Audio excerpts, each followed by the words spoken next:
What was in the water in Antarctica? Look, you got to realize when they uncovered Lake Vostok back in 2012, right? It hadn't been exposed for roughly 15 million years. They assumed that because there were no observable life forms on land, that the same would apply for the water, but they'd realized that was a tragic misjudgment on the final day of drilling when they removed the last ice cap that was covering the water. And so, as the crew all stood there, right, arrogantly surrounding this water hole, as this hydraulic arm clamped onto the final ice cap and got ready to lift it, they began feeling these kind of rumbling sensations underneath the ground, right? And the arm operator kind of looks at the team leader and says, "What the hell's that?" And with a nonchalant expression, he just kind of responds, "Oh, it's probably just built up water pressure trying to make its way out.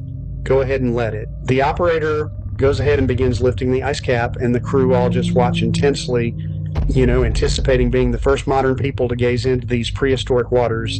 And as the cap gets just high enough to expose the water, these utterly massive, kind of white, almost translucent, veiny tentacles just emerge out of the depths of the opening, simultaneously grabbing 3 or 4 of the crewmates and sucking them into the abyss of these waters. In that moment, the remaining crew tried to just take off running in a state of shock, right? But they had no idea what they'd unleashed.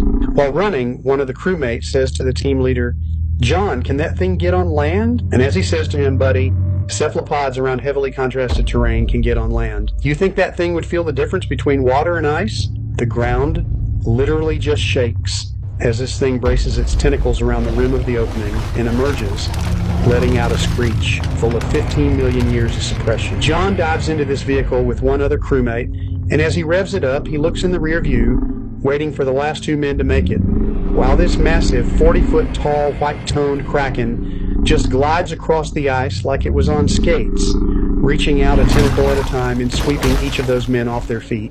John just drowns out the sounds of their screams as he punches the gas, trying to get as far away from this creature as possible. They were airlifted out of this region, and this entire faction of the continent has since been considered an unpermittable restricted access area. Can I go ahead and say this is a joke for entertainment purposes only, for my safety buddy?